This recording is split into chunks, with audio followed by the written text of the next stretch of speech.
Mr. Moderator, ladies and gentlemen, good afternoon. You heard Judge Youssef speak compellingly about the risks that are presented to states in connection with investment treaties.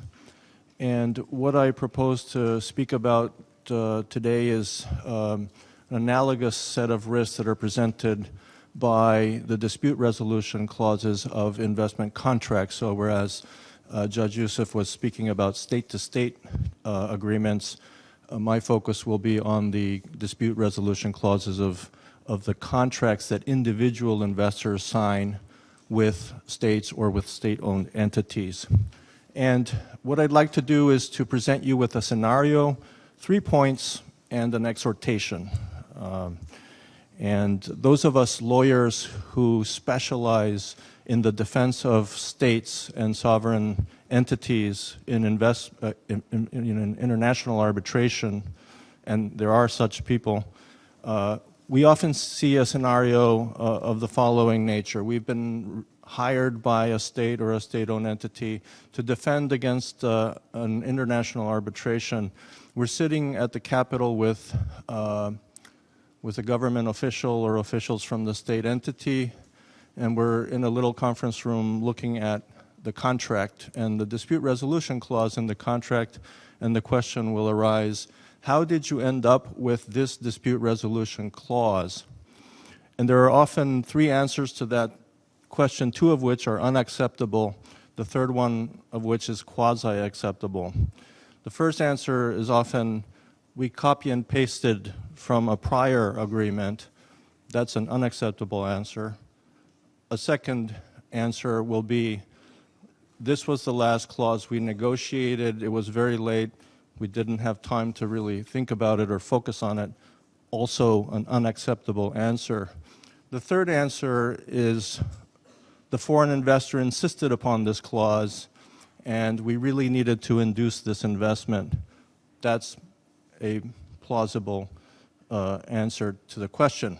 So when you have these dispute resolution clauses, you need to pay attention to a number of issues, and I'm going to focus on 3 of them. The first is what kind of dispute resolution mechanism you select. The 2 principal choices are litigation in the national courts and international arbitration. Litigation in the national courts is in fact more beneficial in most respects to the state because you can have your Attorney General's office handle the dispute, the litigation, or in-house lawyers. You're familiar with the procedural and evidentiary rules, with the appellate processes, and generally, the judge will be more sympathetic to your case.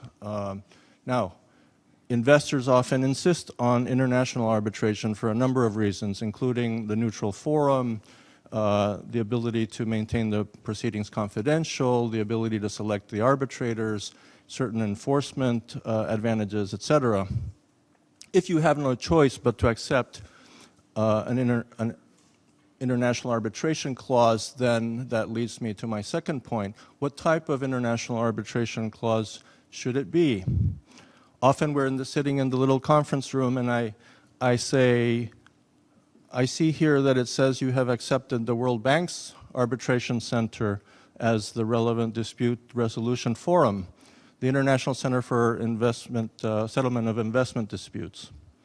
And I say, how did you end up with that clause?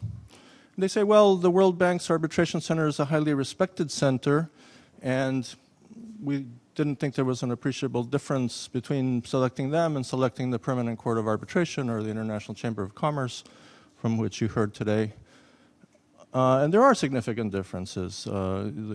First of all, if you subject to arbitration at the World Bank's Arbitration Center, you're accepting arbitration that's governed by a specific set of rules and a specific international treaty.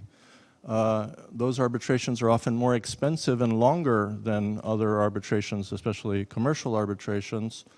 And they also present certain limitations and disadvantages from a legal perspective for the state. For example, it's a self-contained mechanism, so you no longer have the ability to resort to a national court to have the arbitral award set aside or annulled, for example. So there are, in fact, significant consequences from accepting one type of arbitration over another. Now, if you're thinking to yourselves, I had no idea that accepting the World Bank's arbitration center had significant implications, and if you're thinking that to yourself, then my point has been well made. My third point relates to the seat of the arbitration. We're sitting in the little conference room, and I say, I see that you have a clause here that says the seat of the arbitration shall be Geneva, Switzerland. And I say, how did you end up with that clause?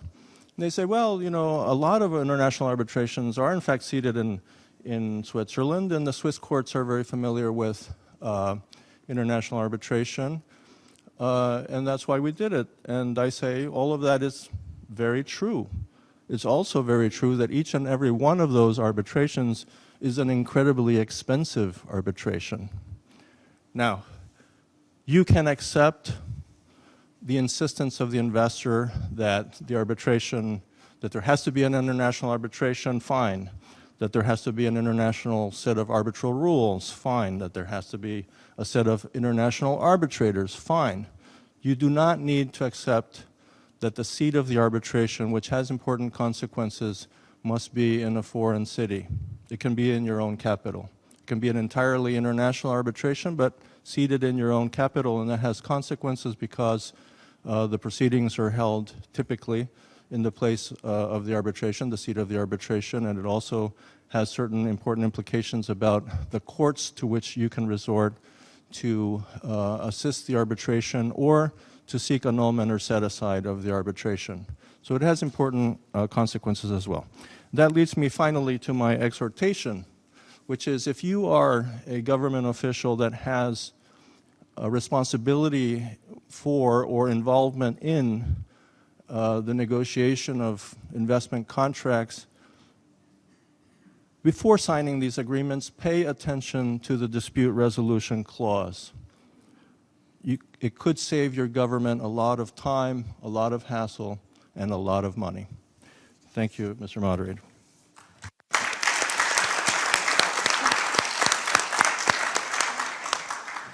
Thank you very much, Paolo, for this set of very practical observations and also practical advice to LDCs.